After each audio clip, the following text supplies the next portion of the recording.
This song went viral through a single video, got shouted out by legends like SZA, Drake, Timbaland, Alicia Keys, and most importantly, not only did the content go viral and do tens of millions of views across platforms, people loved the song. I'm talking about over and over again, you got people saying, when's the song gonna drop? I need this on Spotify. I can't believe this isn't a real song or a full song yet. Alicia Keys, I'm begging you to clear this sample because this artist killed it. That's what you want from your content. And in this video, we're going to hear directly from the videographer who shot this content, courtesy of Forever Fan, because there was an interview that they did, and we'll link to it so you can check the full interview on their page, with Nehemiah from SBN Studios talking about how Foggy Raw's Psalm 62 went viral. We'll try to play it on the screen multiple times in the video, but to actually listen to the song, y'all know how that copyright thing goes. Y'all are gonna have to go check it out yourself. Let's get to it. Yeah, talk me through, well, before I interject with that, talk me through, are there any other elements you think that really made it go? What I've broken it down to technically is the length. So it's about 45 seconds. Right now, that's kind of where people's attention spans, well, it was, now it's even smaller, but we were kind of in that 45-second range. Something new was always happening on the screen. So in the beginning, you have Foggy Raw. That shot is super clean. That's people's favorite shot. A lot of people would cite his skin. The way that I color graded his skin looked really nice. It popped off the screen. That's an attention grab. We can call that the hook. As we go throughout the video, we need a way to retain people. Why should I keep watching this? Well, one, his writing is incredible. So that's keeping your ear engaged. But when it comes to your eyes, what are you seeing? We're slowly dollying out. We're moving out very slowly, meaning something's coming. In the background, you see the Waffle House workers kind of flipping eggs and bacon and stuff on the grill. So I love this just because he's talking about the motion of it all and how you can have multiple hooks, because that's what it really is, right? Yep. We could talk about audio-wise, how do you hook somebody in the beginning, and then what's the next hook to make sure they get pushed forward again and again, and he's doing that with a visual standpoint.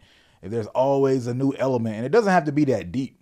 The stuff that he's saying, it's not like we overthought, like now this is there and now we have somebody else do something crazy. It's just activity in the background.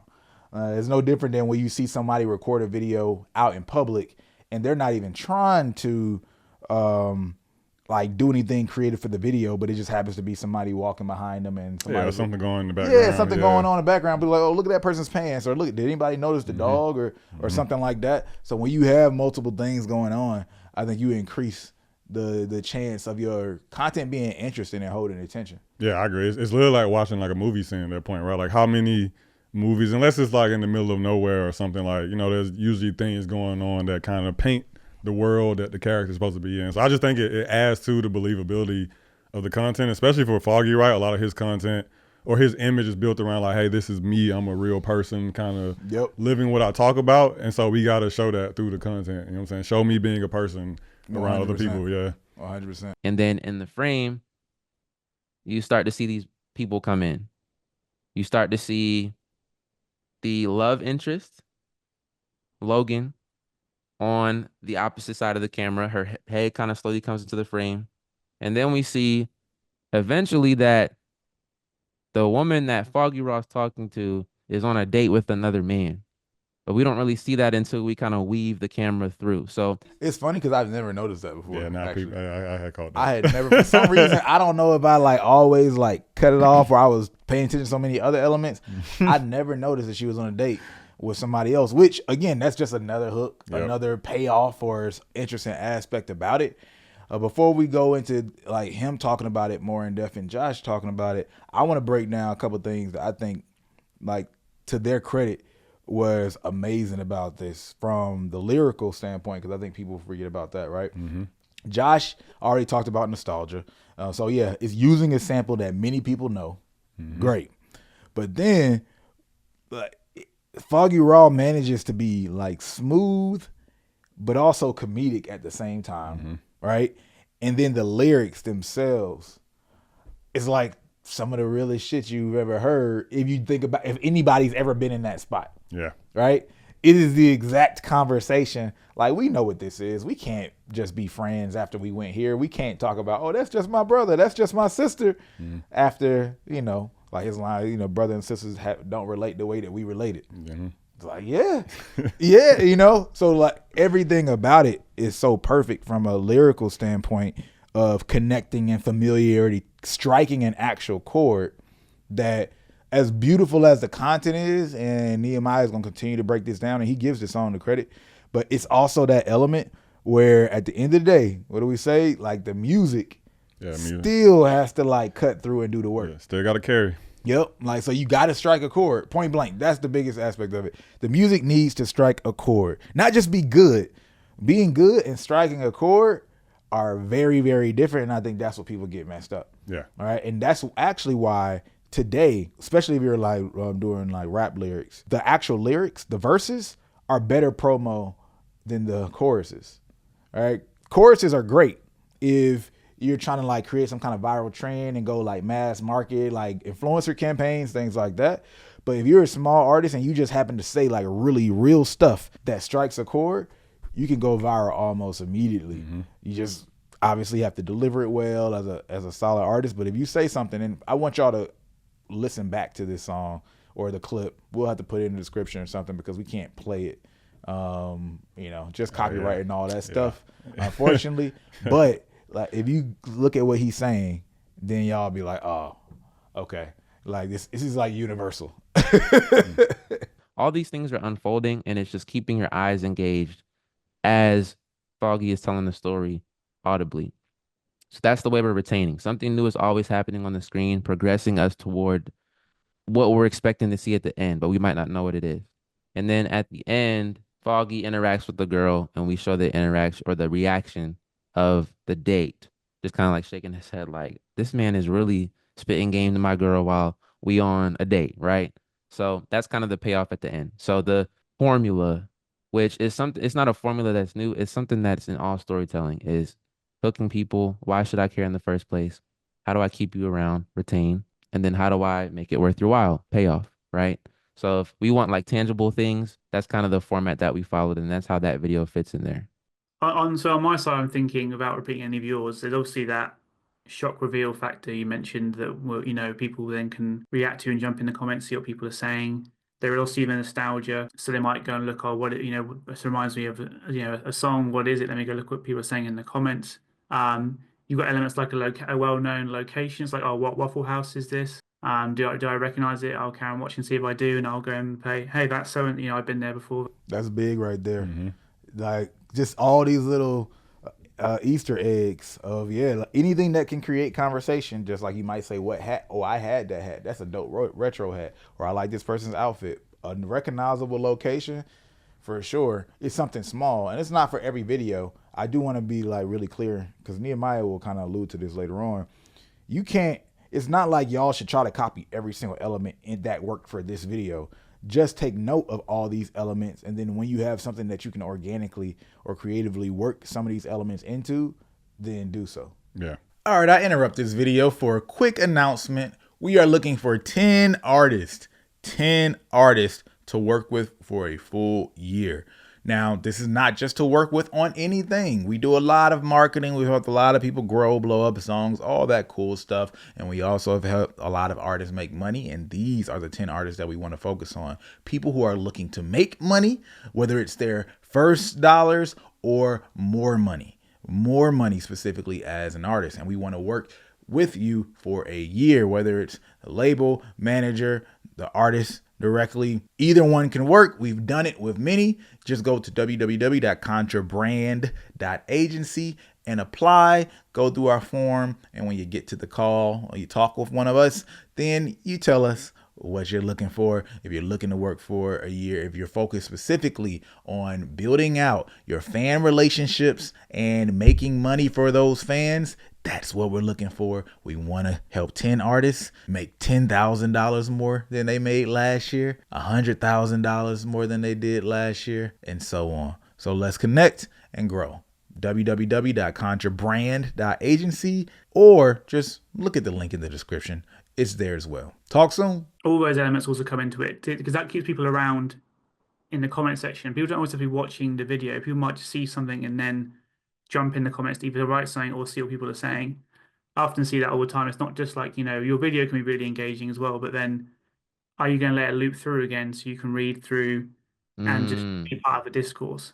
And if Right. you've got elements going on where it's got your mind curious, you're often going to go to the comments then to try and satisfy that and those questions you've got. That's good. You just taught me something. I didn't know.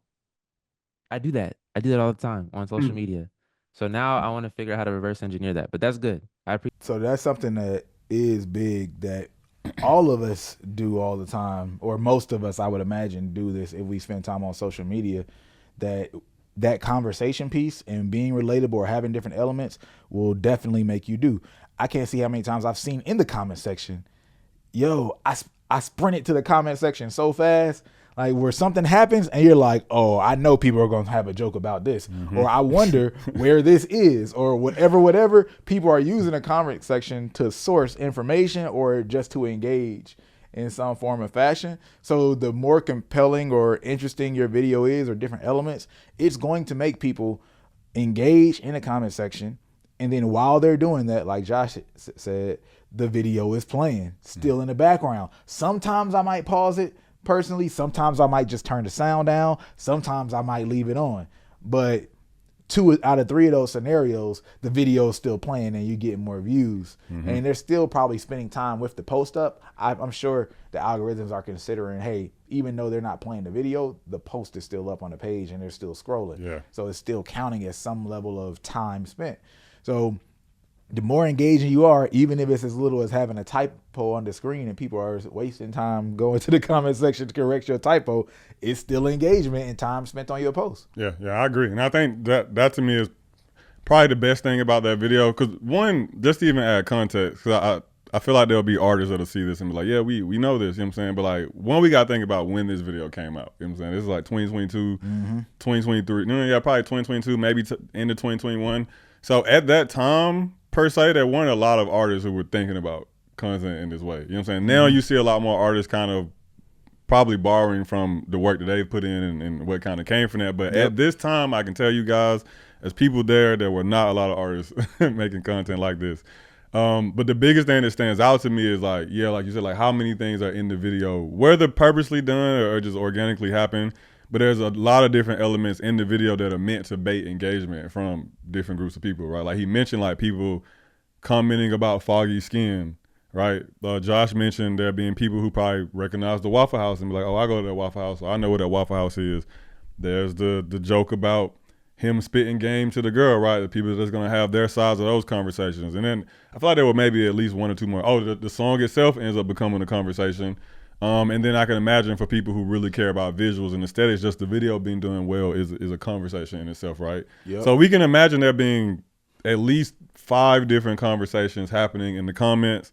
For a video this viral and this massive, we can imagine that each of those conversations had at least 1,000+ different people having that same conversation under the comments, which then boosts the video. This is how you get something that, to your point, feels relatable to a bunch of people, because a bunch of people in the comments having a conversation about all those different things. Yo, he does look nice. Yo, I have been in that Waffle. Damn, that's a Waffle House over on Cascade. You know what I'm saying? Like, or like, yeah, bro, this song is crazy. I ain't heard nothing like this and whatever. So I think that when artists think about, or if you guys should be thinking about, how can I bait engagement out my visuals? Like, what about my visual do I hope like triggers someone and gets them to like comment and have something to say? And then to your point, it doesn't necessarily have to be in like every single video. You know, every video doesn't have to try to be jarring or be going for something, but you should be consciously looking at your content shoots as, based on where I am and what I'm about to try to do, is there something about this situation that I could work to that benefit or work to that degree? Yeah, I'm glad you mentioned the color grading too, because I mean, he mentioned it, but I didn't like specify on it, but it was weird. I was just on a Zoom call or interview maybe like a week ago, and the first thing that they said was, man, I wish my color grading was as good as yours, because just how my picture looked using the camera and everything versus theirs or whatever. So people thinking, my camera setup has been my camera setup for so long, I'm not thinking about it, but other people are. So that's also a tribute to high quality. people think, oh, high quality doesn't work. No, high quality does work if you make something look good. And this video is such a perfect example because I still don't feel like most people are achieving the level of this video. Yeah, I agree. Yeah. This is what we mean when we say make a short form music video. Yep. It's literally the perfect example. If you're struggling, this is what it looks like. It's done. It's shot, you know, in vertical, but it feels like a legitimate music video, like a damn near movie. All right. But it was only 45 seconds. He didn't even have more verses and all that stuff when they originally recorded it. So if you could do this over and over again with different pieces of content and you do this level of quality, now, I mean, bruh, your chances of growing are way better at doing 2 or 3 of these per song versus trying to do 10 pieces of content of lower quality and lower creativity. Yeah, I agree 100%. It's crazy to think about how one small decision can change your life. I'm reflecting on that now. So I originally wanted to shoot it on a tripod, and I did. I put it on a tripod and just left it there. And they did the whole interaction. Foggy was standing there, talked to the girl, kind of walked around, and everything was the same, except imagine the camera is just static, and we're seeing everything all at once and just slowly zooming out. I tried that, and it just didn't feel right. Something in my gut was like, we need more. So then I picked up the camera and shot the version that everyone saw, where we moved around. So that was a very in-the-moment decision. As far as the part of the song, Foggy just wrote a verse. That's all that he wrote, as far as I know. I mean, the song is out and stuff now. I think he wrote to it later, but I think at the time we just had that verse, and that was it. So there wasn't any songs that, like, what part should we do? It was just, we're doing this whole thing. So back then it was more run and gun, kind of just, we're just going to do what we think is good. And over the last couple years, it's turned into Real quick, a more strategic it goes approach. back to the artistic instinct as well. If something's just not feeling right, I always say, especially, you know, while we here, hey, bro, get as much as you can. Why not? Yeah. So if something don't feel right, then go ahead and try a different angle. Sometimes you get back to the studio or like the editing bay and you're like, okay, that first one actually did work better. The one that I thought might have been better didn't, but you got to at least get that thing, man. Yeah, and it's very rare that you'll have a situation where shooting too much content works out bad for you. Like, so it's a very rare situation. 100%. If I can be as honest with myself as possible, I just don't think it felt as cool as the first two. Because the first two, well, the very first one we shot in my old apartment complex. Like, how Foggy and I met, I was recording his features just randomly. Like, we had a mutual friend connect us. And then at the end of one of the sessions we had, he asked if I shot videos. And I was taking a break at the time. And I was like, yeah, I'm, you know, kind of not really doing it, kind of doing it. And we just decided to run downstairs and shoot the very first video we did. And that did really well compared to all the stuff he had done to that point. And then we did another one. That one started to get attention from people in the industry. And after the context of those two, we did the third one, the Waffle House one that went super viral. And me setting the camera on a tripod just didn't feel right. It didn't feel like it was the next level compared to what we had done before. So I think it was more of a directorial creative decision than it was a content strategy decision. But I want to stop it there, though, and say that's the same as strategic for me in the context of creating the content. Like, after you create the content, you have these strategies and what you want to do with everything and how we're going to use it. But in terms of in the moment, what just feels right, what's the best, what's the coolest is a strategy. Because their strategy should be, let's make the best piece of content, period. You might think about, oh, how can I add like a small little trigger and conversation piece like we just talked about, for sure. But when you're actually in the shooting mode, it still has to be, no, what's going to make this the dopest? Because sometimes you'll actually say, we should add, I don't know, some random person in the background doing something just so we can give people something to talk about. But then when you're actually shooting, you're like, nah, it's kind of making this whack, or it's coming off corny or weird. So whatever those decisions at the end of the day are, as a director, you know, the content creator, whatever you're trying to capture, the strategy still is, we need this to be the best piece of content possible. And we want it to come off cool, not corny, whatever your brand is, etc.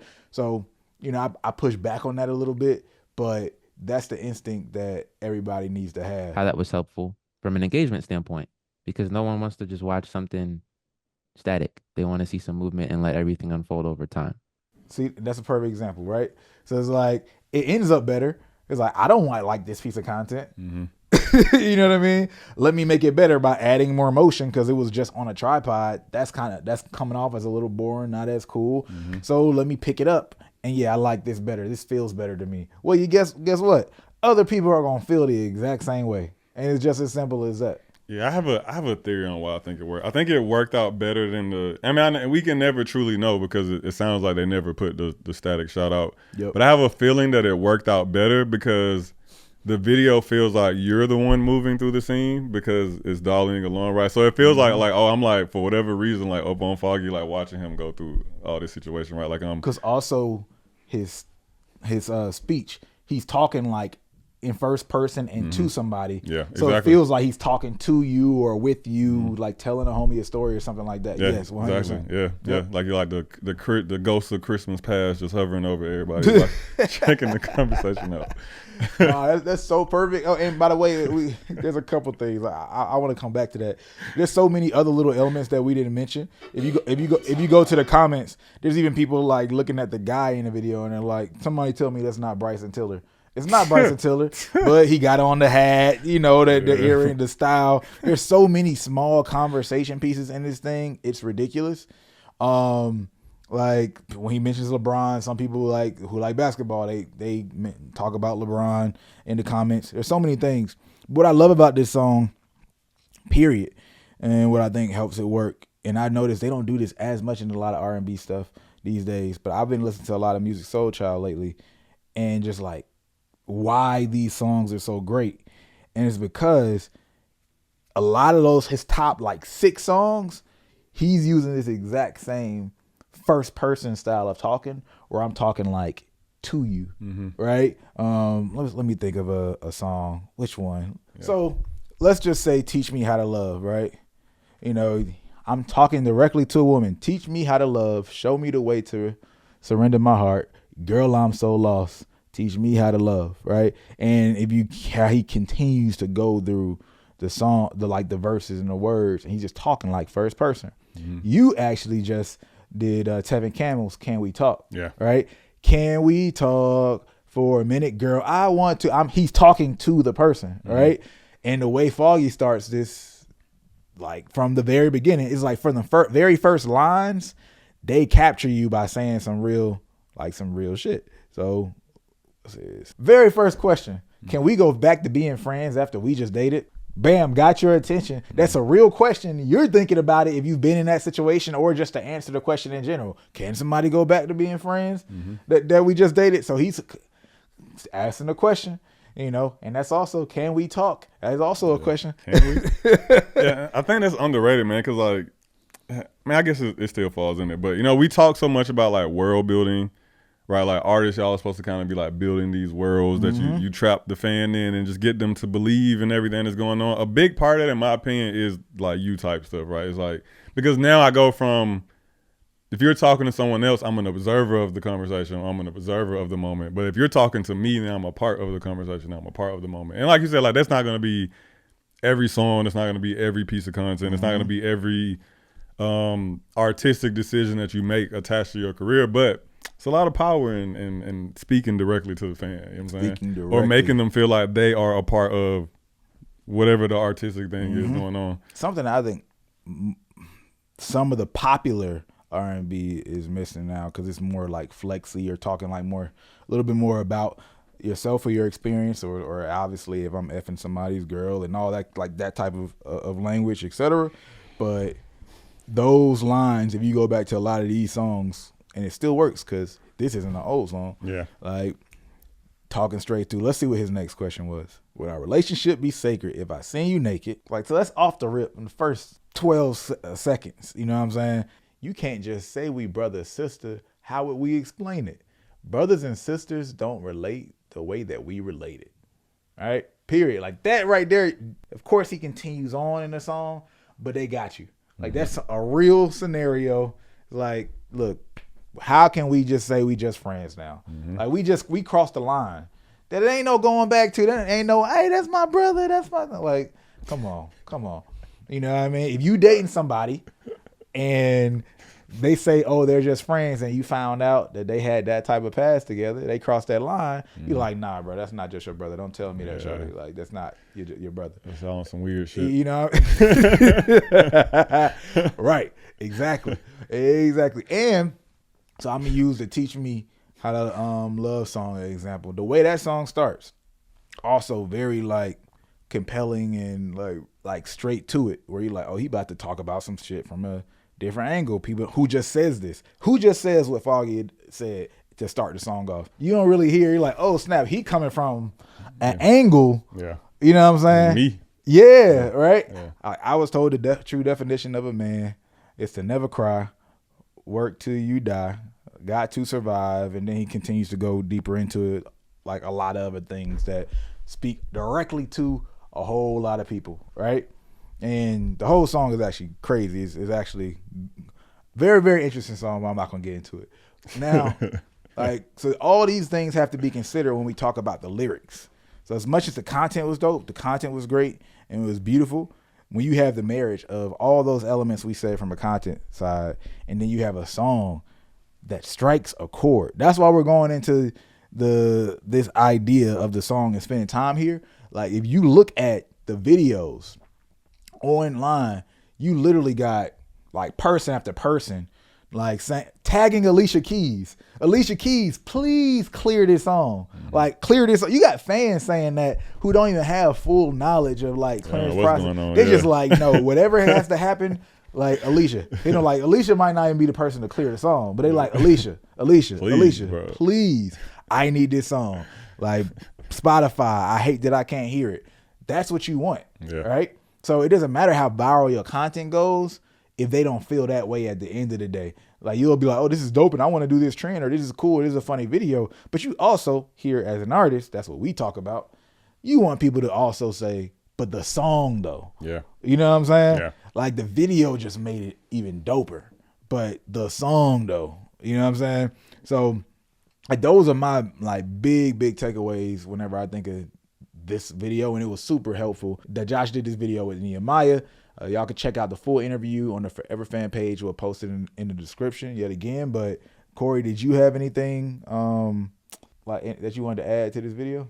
The only things I don't think we touched on it too deeply, but like just the concept of the hooks, right? Because I will leave it at this. Like, you hear so much about like text hooks, right? Like, text hooks are the things you probably have heard about from whatever TikTok or content guru you hear about. But like, you know what I'm saying? Like, the goal of the piece of content is to get our attention, whether that's a word on screen, there's something happening in the video, that's a visual effect or an audio piece, I guess. As long as it gets the attention, it gets the job done. You know what I'm saying? 100%. And also shout out to Alicia Keys, because she could have juice world it Foggy Raw, but she didn't. You know what I'm saying? Because that shit was viral by the time she. That is she could have juice world him, bro. Shout out to Alicia Keys.